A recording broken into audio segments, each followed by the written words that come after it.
Hello guys, eto nga pala, gagawa tayo nung chicken ni Diwata. Gagayahin natin, eto simple lang naman to eh. Binarinate ko lang naman ito sa magic sarap, asin at saka paminta lang. Simple lang, mabilisan lang eh, syempre. Para hindi na tayo pupunta pa doon sa Pasay at makikipagsiksikan sa mahabang pila. Tapos ito yung ating harina. Nilagyan lang din natin ng paminta yan at saka asin eh. Yan, tapos yung egg natin.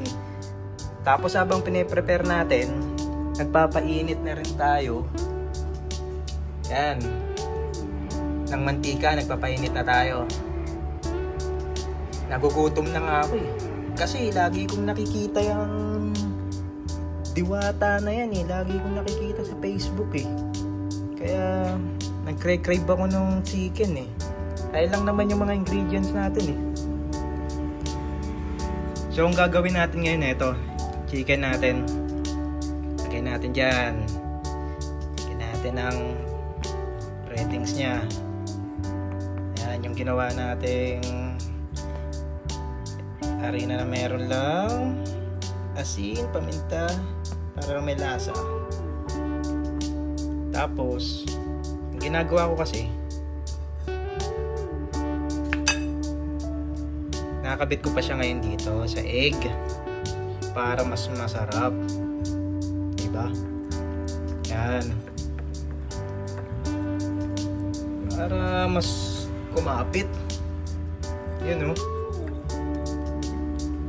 yan o, pitin na yung itlog dyan o. Yan, gutom na ako eh, kaya mabilisan lang to eh. Tapos ibalik ulit natin sa harina. Ganyan lang, diba? Napakasimple lang. Coat lang natin. Coat lang natin siya.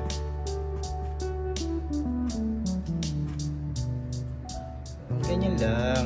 Okay. Ngayon, ready to ano na yan.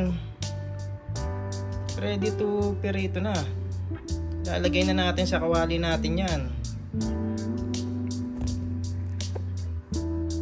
So guys, eto, i-deep fry na natin siya. Yun, chicken ni Diwata. Yan, deep fry lang natin siya.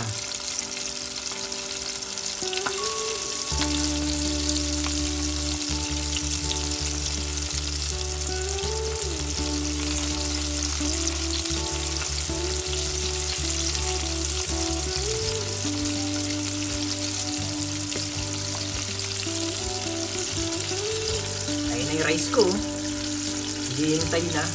Gutom na ako eh. Pinag-isipan ko kung isasangag ko pa ba yan o wag na.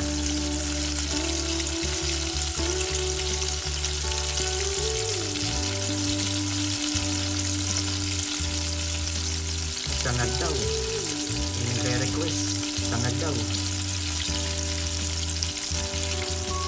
Okay, pabayaan ko lang ng mga ilang minuto to. Itignan-tignan natin. Check lang kung luto na ba siya. Okay. Ito yung update natin sa ating pinipirito na chicken joy ni Diwata. Ayan na po, nakaka 10 minutes pa lang tayo eh. Ayan, 10 minutes na siyang pinipirito. Ayan, binabantayan lang natin eh, para malaman natin kung lutong na ba yung kanyang laman. Okay. So eto na yung ating napirito na chicken joy ni Diwata. Ayan. So pinirito lang natin siya ng mga 25 minutes. Ayan na yung kinalabasan niya. Tapos sinabayan pa natin ng sinangag. May nag-request yan. Simple lang yung ating sinangag. Talagang sinangag lang natin, yung may bawang lang. Ayan lang oh. Ayan. At ako'y kakain na. Kakain na kami. Okay.